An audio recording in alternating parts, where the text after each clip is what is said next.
Hey guys, what is up? It is the Fast Break Report here, bringing you guys another vlog.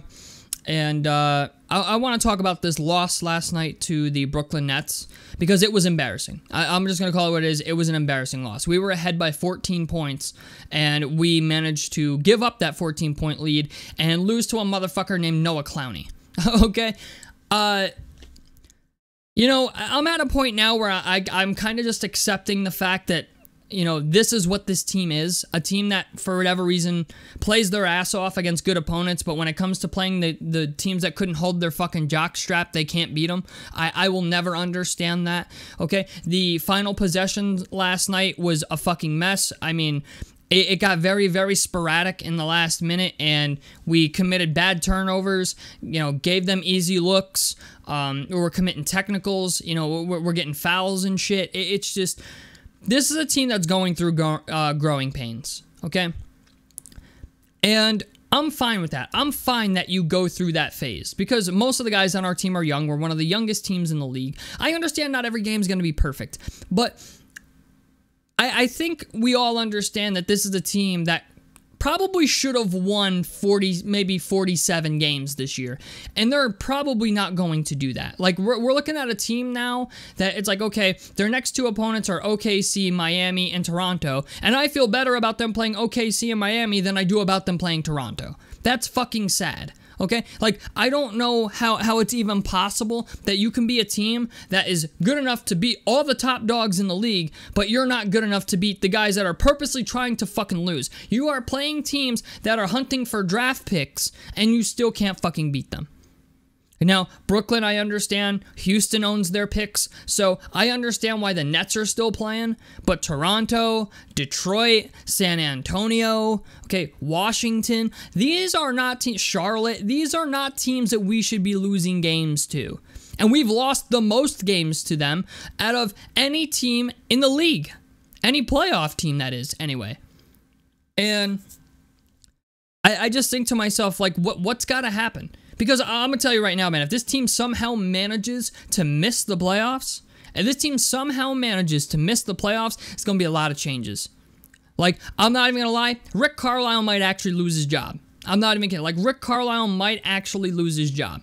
Because this is a team that has been lackluster on defense all year. I don't care about what we were on defense post-All-Star break. Okay, this is a team that still struggles on defense. Okay, we have a young budding superstar in Tyrese Halliburton who he's been incredibly inconsistent since the All-Star break. He's a guy that's like one night he'll come out and give you 40, the next night it's like, you know, he couldn't hit the broadside of a barn if he tried, you know. He couldn't hit water if you dropped him into a fucking lake. But then you have Siakam. Siakam started off rough last night, but down the stretch, Siakam was the go-to guy. Down the stretch, Siakam in the fourth quarter had, I think, 8 or 10 straight points where he just went down the floor, got in the post, hit a post fadeaway, or you know, a little mid-range jumper, and he was lighting it up. He had 26, like up until the fourth quarter. Okay, I was looking at Siakam, like even Siakam's not playing well. Then the fourth quarter, Siakam comes alive, and we're not able to carry that momentum over to maintain a win. You know, like, what Pascal Siakam did last night was late game heroics, and we were not able to reward him with a win. And it's things like that that worry me that Pascal Siakam might not come back. You know, when Pascal Siakam goes out there, puts the team on his back, and says, I'm going to take you to the promised land, get you 8, 10, maybe even 12 points straight, just going down on the post and getting it, and then you still manage to fucking lose, like, that's got to be demoralizing. And it irritates me. It really irritates me that we can't beat the shitty teams, but you put us against Milwaukee, we'll kick their ass 4 out of 5 times in the regular season.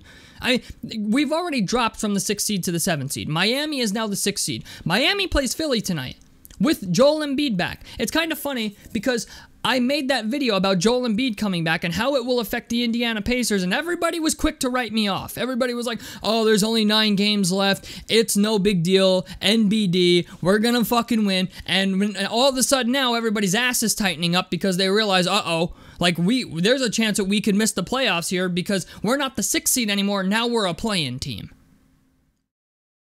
When I say things for a reason, okay? Like, this team has been too inconsistent for fans to get comfortable. This team has been too inconsistent for the team to get comfortable.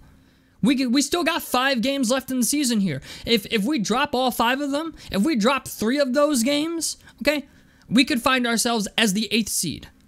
And then, you know, we're already in the territory of potentially not making the playoffs by being a playing team, but you make us the 8th seed, okay, and you keep dropping seedings. Like, granted, I don't think you're going to drop lower than Chicago, but, you know, you're going to be in that 7-8 range unless you get your shit together, and it doesn't look like Miami's letting up anytime soon either. So, all I'm saying is, like, I knew this was going to go this way. I knew this was going to go this way. That's the whole purpose of the Joel Embiid video. Because I was like, Joel Embiid's coming back, okay? If he goes on a tear, it could get sketchy. Nah, we're not worried about them. We're not worried about, well, they beat OKC his first night back. They play Miami tonight. Yes, if Miami loses, okay, that's good for us. But if Philly wins, like, what we need is... It's a double-edged sword, because even if Philly wins, it's like it just puts them closer, and if Miami loses, okay, maybe we swap places with Miami short term, but we're officially in a battle for the 6th through 8th spot, and where we want to be is the 6th spot. You know, Born Ready Jones said it in his video. Why do you think Orlando's in the playoffs this year? They play defense, and they beat the bad teams. We cannot beat the bad teams. If we don't make the playoffs this year, Rick Carlisle could be gone. I mean, we got guys leaving in free agency. Jalen Smith is probably gone, most likely gone. Obi Toppin's a restricted free agent, but depending on what people offer him, he could be gone. You know, I don't understand why, you know, we're just so complacent. You know, I mean, Siakam's an unrestricted free agent, and he's the guy that we have to retain the most out of all of them. So... it sucks watching this. It really, and like, this team has a very bad habit of blowing first half leads too. That's another thing I want to talk about. This team sucks ass at maintaining a lead. They're just fucking bad at it. They'll come out in the first half, torch a team by 20 in the first half, and then the second half rolls around, suddenly it's like we forget how to play basketball, we're playing selfish, we're not distributing.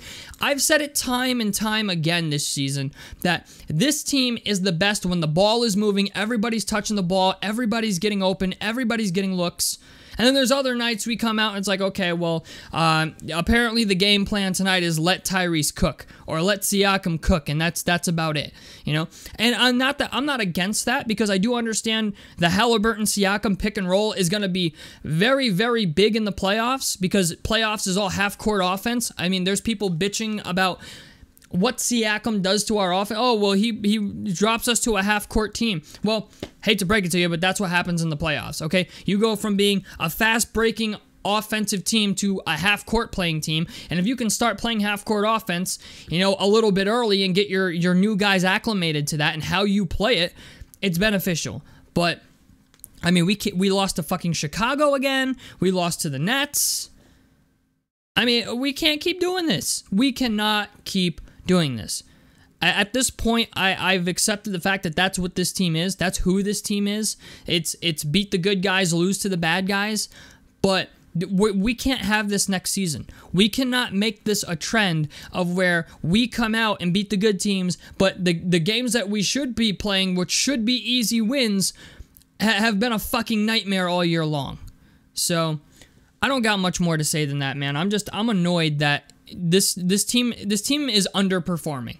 Like, I'm going to call it what it is. This team is underperforming. Regardless of what you think, regardless of what your goals are, regardless of what your aspirations for the team are, okay, I want NBA playoffs. I think all you guys want NBA playoffs as well. I think the team wants NBA playoffs. But the problem is they're underperforming.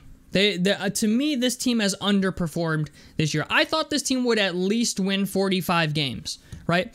And right now, we got 5 games left. Yeah, they'll probably win 45 games. They need to get 2 wins. But we're looking at a team that could potentially only get 44 wins. You know, I projected this team to get around 47, and I don't think they're going to get 47. You know, what do we got? 5 games left? Let's see. 1, 2, 3, 4. Yeah, we got 5 games left. So the amount of wins this team can get is 48. And, you know, we got our last 5 games are Oklahoma City, Miami, Toronto, Cleveland, and Atlanta.